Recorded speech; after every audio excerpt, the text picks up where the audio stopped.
change your sales experience. A stranger has your money. That's what it means, right? So the problem that Jesus did was he thought when he bring his products to the people who knew who he was before he started selling, he thought that he was going to sell to those people, right? Only to find out that he couldn't even sell. He couldn't even sell. Let's think for a moment, right? It says Jesus was 100% man and 100% God. Imagine God failing to make a sale, right? That's how dangerous your hometown, your relatives, and your family are to your sales. They will never, they are conditioned not to buy your product or to buy your service. So if that's the case, you gotta look for.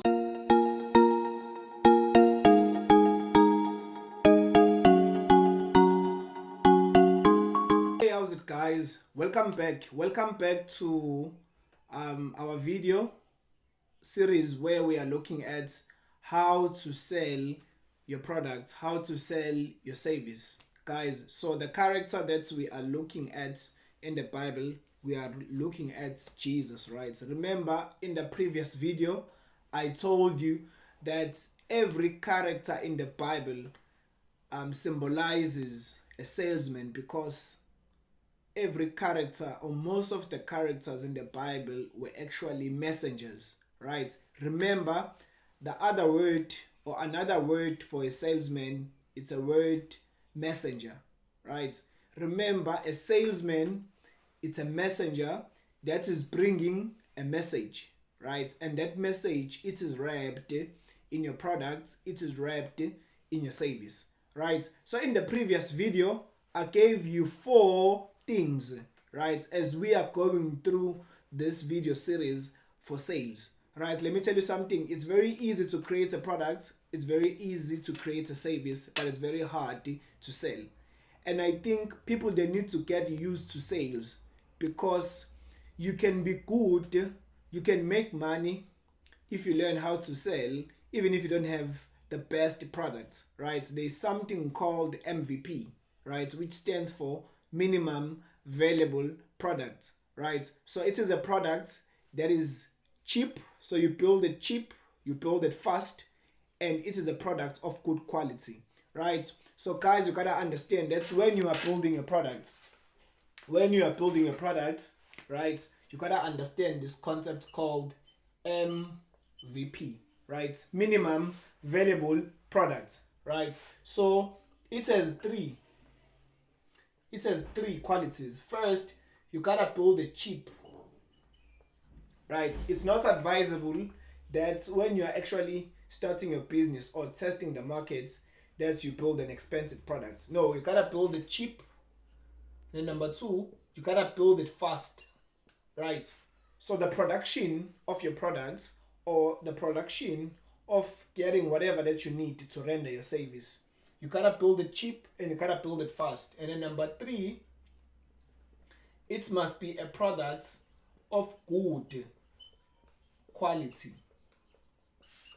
right? So what do I mean by a product of good quality? It must do what it says, right? That's how you see something that is of a good quality. It must do what it says, right? So be careful, guys, of producing products or making products or rendering a service that doesn't do what it says, right? So a good product, it's a product that do what it says, right? But you gotta build it fast and you gotta build it cheap, because it's called an MVP for a reason. It means it will be reiterated. It will be iterated as time goes by. That's why you have things like, different book versions of volumes, right? So you can write one book, but you can have different versions. So different versions, they speak of an upgraded product, right? So even my coaching programs, right, that are on my website, I've built them cheap, meaning I used, cheap resources, but they're of good quality. because they do what I promise. And what I love about those coaching programs is that they have a 30 days money guarantee. So if you're not happy with the program, you can get your money back. And number two, I built it fast, right? Because I understood that I gotta build an MVP. Guys, don't be stuck in product manufacturing or in service manufacturing, because you gotta release it to the market, because the market must decide. Remember, guys, don't waste time building a perfect product. There is no such thing as a perfect product. You gotta build a product that is good, build it fast, and you must build it cheap, right? What do I mean by cheap? Don't spend too much money, because you're gonna iterate it anyway, right? And then you gotta release it. So the idea of an MVP is that you need to release this product to the market. Give it to people. Test it in the market and see what people will say about your product. So yeah, guys, so you gotta make sure that you do that, right? For your product or for your service. Cheap, fast, and good quality. What is a product that has a good quality? It must do what it says, right? So make sure, guys, that you apply these as you are developing your product. So in this video, we are looking at the second part, right, of selling the product that we have made, whether it's an MVP or it's a product that is already in the market, right? Maybe you have an existing product, but you are struggling to make sales, right? So in the previous video, we discussed that a prepared messenger is greater than a prepared product or a prepared message. Why? Because you gotta understand, guys, that when it comes to sales, you will make most money when your time has come. That's how it works. It's a principle that I myself cannot control, right? So I mentioned that Jesus had to wait until he was 30 before he can sell his product. So that's what you gotta do also. That if you are going through a phase where you are not making money, you gotta understand that your time has not yet come, right? And we asked the question that when can you see that your time has come? It's when you fully trust God in your sales process, right? People, they think when you trust God, you are actually being lazy or not wanting to have sales strategies. I'm telling you, you can have all the sales strategies in the world. You can apply, affiliate marketing. You can apply whatever, collaborations, partnerships. You can apply all these things, right? You can increase your product value. You can increase your customer lifetime value. You can apply all these things. But if your time has not come, I'm telling you, you are not going to make money. You see, people shift in the market based on whose timing has come. You see, ask yourself, you are a perfect example that you used to listen to a different music 5 years ago, but now you are listening to a different music in the same field. Why? It's because times have shifted in the artist, right?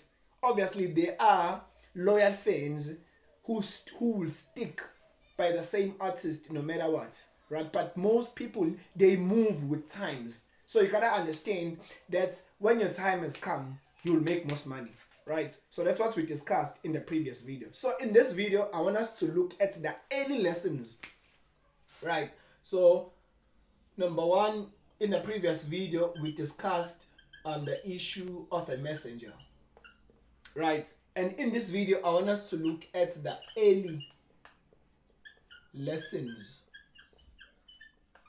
right? So when you read the Bible,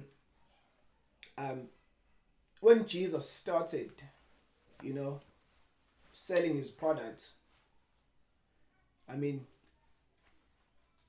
the Bible says he started and then he sold his products, but there came a time early, very early, right, where he faced the rejection, right? So I want us to look at the early experiences of Jesus, because that will make you to shift or shape your positioning, right? So Jesus he was busy selling his products, and at one point he wanted to bring his product in his hometown, right? And that was his worst mistake. So you are looking at a rejection in this video. Rejection. Right? We are looking at rejection. Maybe let me stand on this side. We are looking at rejection. Right? So when you read the Bible, Mark, I think it's Mark chapter 6, right? It says Jesus went back to his hometown, right? And then he did what he would normally do, but then instead of being accepted by his people of his hometown, being accepted by where he came from, the opposite happened. Those people were offended and he couldn't even sell his products, right? So what is the lesson we are picking up? Guys, if you can get this, I'm telling you, you will remove frustration in your sales process. And when they offended him, I'm going to say a statement after this. When they offended him, he then said something which is very profound, right? I'm going to read it in the Bible, Mark chapter 6, right? Verse number 4. It says, "Then Jesus told them, a prophet is honored everywhere except in his hometown." Right? So we are looking at the early lessons. Right? We are looking at rejection. Guys, let me tell you something. As a salesperson, you'll be rejected. Right? But we're going to see how Jesus handled rejection. So, he was rejected in his hometown. He was rejected by his relatives. And he was rejected in his family. Right, so what does this mean? Someone once said, I want you to catch this statement. If you can catch this statement, I am telling you, it's going to change your sales experience. A stranger has your money. That's what it means, right? So the problem that Jesus did was he thought when he bring his products to the people who knew who he was before he started selling, he thought that he was going to sell to those people, right? Only to find out that he couldn't even sell. He couldn't even sell. Let's think for a moment, right? It says Jesus was 100% man and 100% God. Imagine God failing to make a sale, right? That's how dangerous your hometown, your relatives, and your family are to your sales. They are conditioned not to buy your product or to buy your service. So if that's the case, you gotta look for strangers. Because when it comes to sales, a stranger has your money. The people who will buy from you, it's the people who doesn't know you. That's how God has designed it.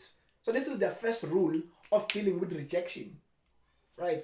I've had conversations with people, who were sharing their stories that their businesses were struggling.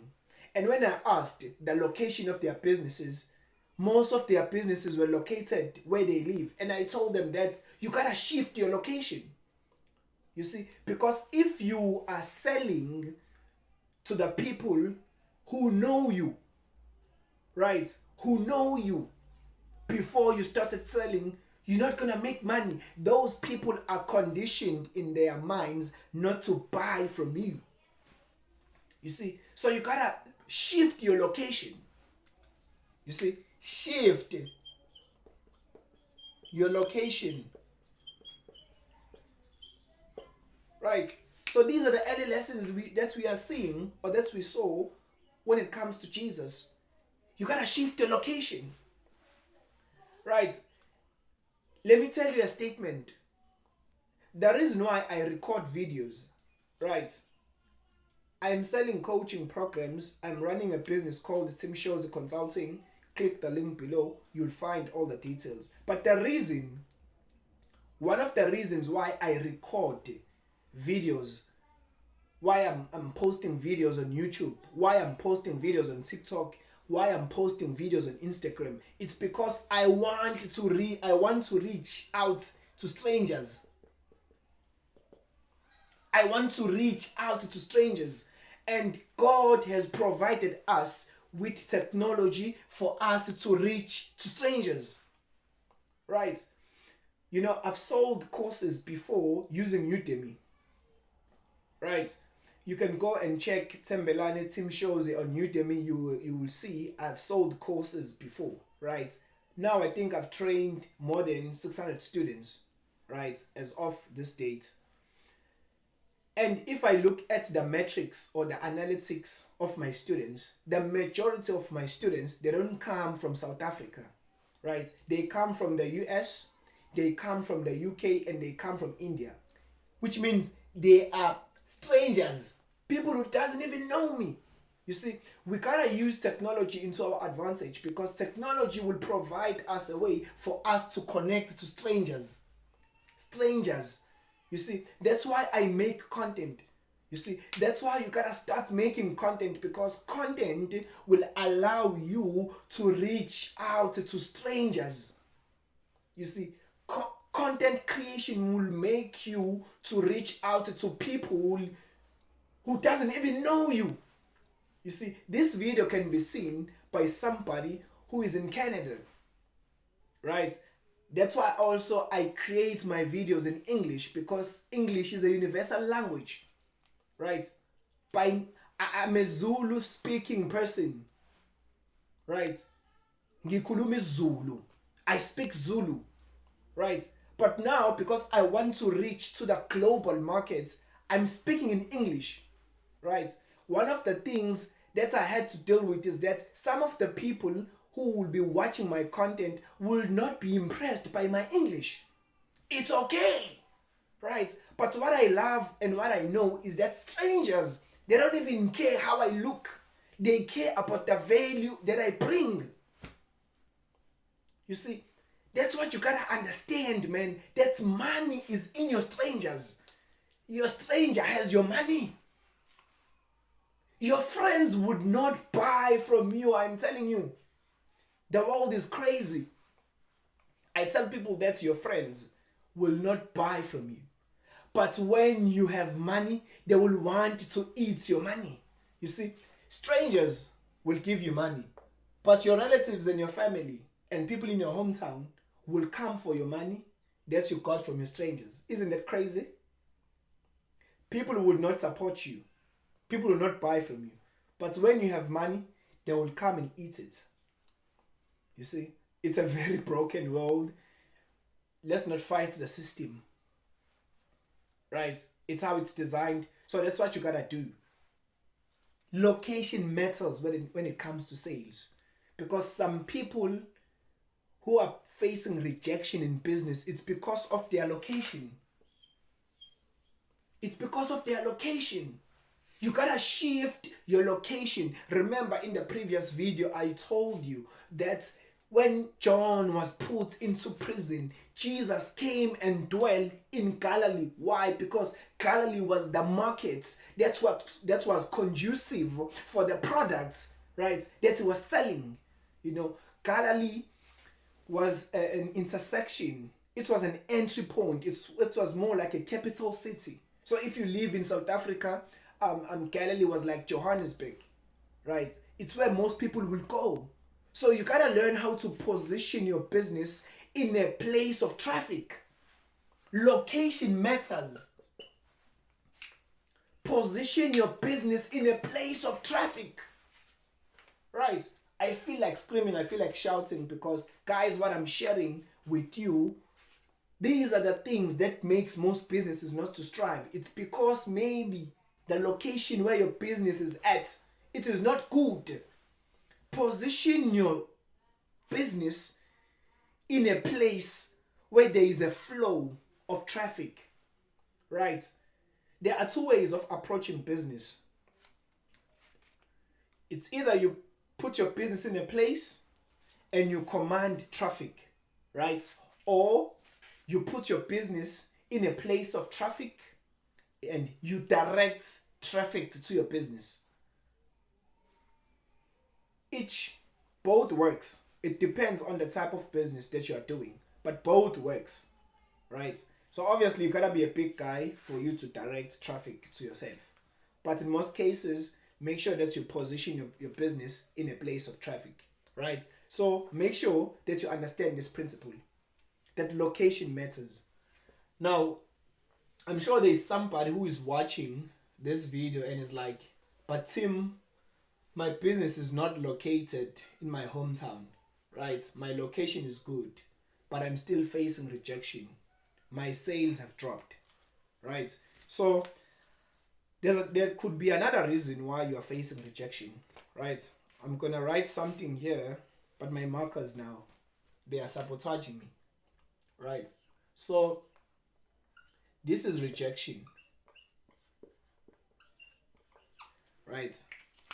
Now there are 4 types of potential clients that you're gonna find in the market, right? So the first one, it's a lead, right? And then the second one, it's a prospect.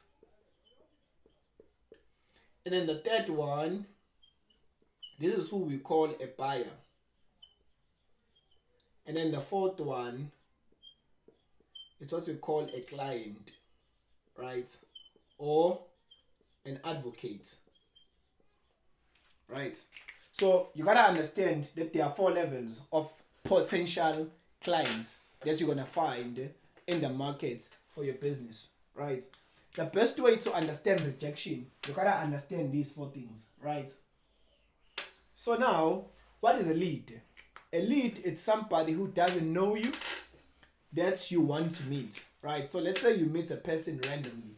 So this person you are saying hi, right? So with a lead, you want to initiate a conversation, right? And then a lead then will become a prospect. A prospect is the person that you are already communicating with, right? Communication.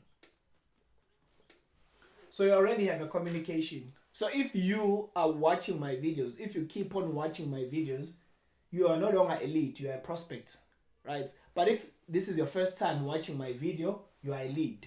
You are starting out. We are starting a relationship, because you gotta understand, guys, that content creation will make your potential client to move from being a lead to become a prospect, to become a buyer, and to become a client, right? So what is a buyer? A buyer, it's somebody who is looking at your product or your service offers, right? They want to buy. So these ones, they are looking at your products or services, right? So these people are the people who are in your website, a buyer, right? And then a client, it's someone who's already bought. So already bought, right? So you gotta understand these 4 levels. So I wanna ask you a question. When you say you feel like your business is being rejected or you are seeing a drop in sales, the question I wanna ask you is that who are you focusing on out of these 4, right? Because if you spend 80% of your efforts acquiring people who doesn't know you, you're gonna see a drop in sales, right? And if you are spending most of your efforts looking at prospects, right, alone, also you're gonna see a drop in sales, right? The problem with most businesses, they forget to take care of these people, right? These people. I'm gonna share a story of the company that I used to work for, like what happened, what we did to turn around the sales, right? So most people are focusing here because it feels more exciting to acquire new leads and to nurture a prospect, right? To such an extent that people, they forget to deal with the issues that these people are facing, right? So this guy may go to your website, right? And they might experience a technical problem. Maybe they will try to buy, right, whatever that you are selling. But now they might find technical issues. Now the problem with you is that you take forever to respond to these guys and they lose their interest. You see, so you gotta understand where you are seeing a drop. First, you gotta ask yourself, where are you spending your most efforts? And then number two, you gotta see, how are you responding to the queries that these guys are giving? Most companies, I'm telling you, if they can start to address the issues here, they will see a rise in sales. If you neglect your buyers are people who are already in your website. It's the people who are already in your business. The problem is that you are failing to address the questions that they are asking. You are failing to address, the problems that they are facing. It's because you don't have patience for your business. The only thing you care about is that they must give you money. Let me tell you something. You will make most money by helping these people. If you can help these people, you can make more money. And then number two, you gotta understand that a person who's already bought from you, they are more likely to buy again from you, right? So there is this concept in sales that you gotta serve better your existing customer, because it has been seen that you will make more money from somebody who has buy from you than your one-time buyer. So most companies, they neglect these people, right? So I worked for a company called Alarasi International. So when I joined the company last year, there was a drop in sales, right? There was a huge drop in sales, right? Alarasi International, it's an e-commerce business that was focusing on beauty products, right? You can go and check it out on Google. So these guys were seeing drops in sales, right? And when we looked at how we were positioning our digital marketing campaigns, we were focusing more here on these two, right? We were focusing more on acquiring leads and prospects to such an extent that people will come to the website, but we will see no conversions, right? And when you read the back end, right, because they used Wix to build their e-commerce store, when you looked at the back end, right, you will see that there were a lot of queries, complaints, or people wanted help in this area. Right? And what is nicer with this is that you don't have to spend more money here in your sales efforts. You just need to address the issues that people are facing here. Some people will face technical problems, right? The quicker you respond to these guys' problems, the quicker you will make money. But number two, what we picked up is that they had a clientele of 1,000, more than 1,000 people who have already bought from the store, Alarasi International. So what we did, we stopped everything. And we came up with a campaign of focusing on these guys, right? Which means we wanted to focus on these guys who already bought. So what ended up happening, we put these guys on a WhatsApp. We started a WhatsApp for business, right? We started the WhatsApp for business, and we started to send personal messages once a week, right? So those personal messages, they had the discount codes, they had the promo codes, and we were doing sales maybe once or twice in 2 weeks. Maybe twice or once in 2 weeks, or one in 1 week, right? And what we saw a very huge jump in sales simply by talking to these guys who already bought from us. So why am I showing you this? Before, the company was experiencing a drop in sales, which means they were facing rejection in the market. But when we looked deep, right, at what was happening, we realized that when we were neglecting these two areas. I am telling you guys, it is more tempting to want to focus on acquiring new leads. It is more tempting that you want to increase your communication channels, and it is not exciting to address the problems that these guys are facing. And if you can start to address these two, these guys and these guys, you'll start to make more money. In fact, what I love about these guys is that if they're already your customer, you don't have to spend any amount of money to make them to buy again. You gotta reach out to them. Whether you are using WhatsApp for business, whether you are using email marketing, whether you are simply phoning them, it depends. What is the model or the structure of your business? So guys, that's how you deal with rejection. First, you gotta shift your business and put it in the right location. And then number two, you gotta see where your efforts are in your business, right? Because if I ask you a question, where are you finding rejection? If you are focusing all your efforts in acquiring your new leads, you're gonna take time to make profit. But if you spend all your efforts and money and energy on your prospects, still you're not gonna make money, because it takes time to make a prospect to become a buyer. You see? So as I am creating content, my motive, right, for me to create content is that I want to move, right? I want to reach out to people who doesn't know me. So a lead is a stranger, right? A lead is a stranger. Remember, I told you guys that a stranger has your money. But now I want to turn a stranger into a prospect, right? So I don't want people to just want to watch one of my video. I want them to watch a lot of my videos, right?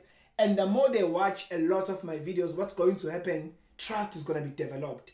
And that is going to turn them to become a buyer, right? So when they go to my website, if they face problems in terms of buying my coaching program, then I need to reach out to them and tell them what is happening. But now, after they've bought, they will become a client, which means they will become a person that I can reach out in a private setting to tell them about more offers that I'm offering, right? So guys, this is what you gotta understand. This is how you deal with rejection. You see, this is how you deal with rejection. You gotta see where is your focus, which area are you focusing on, and don't spend too much money and time on strangers, right? So it's a cycle. Make sure that you divide your efforts, you divide also, but you gotta understand that most money, it's in number 3 and 4. This is where most money is, right? This is where most money is, 3 and 4. So guys, thank you so much for watching this video. I'm sure you have been inspired. I've removed some limitations in your mind when it comes to sales. I'm telling you, I've applied this in real life. You see, we managed to push, in a space of 3 months, we managed to do like, in a space of 2 months, we did like 300,000, right, rands. Yeah, between 200,000 to 400,000 in a space of 2 months by selling to existing customers, right? If you don't believe me, I can take you and we can go to where I was working and we can pull up the numbers. Guys, what I'm sharing with you, it works. You gotta take care of these people, because most clients, they feel like business owners, they treat them like one night stands, right? So after they've bought a product from you, you don't care about them. You don't even reach out to them. You don't even ask, how do they feel? How is the product treating them? So this is how they feel. So when they see that you care for them, you reach out to them, they will be an advocate. They will be a loyal client. And what is more nicer, the more you take care of these guys, they're going to tell other people about your products, which means they're going to get you new clients, right? So guys, you got to take care of your clients, and you got to take care of people who are having problems in getting your product or your service. So thank you so much, guys. Please hit the comments. Let me know, what are your thoughts? What has been your frustration? What has been your greatest milestone in your sales journey? And I will see you in the next video now, where we look at the mindsets and also the integrity of a salesman. Thank you so much, guys, and don't forget to subscribe.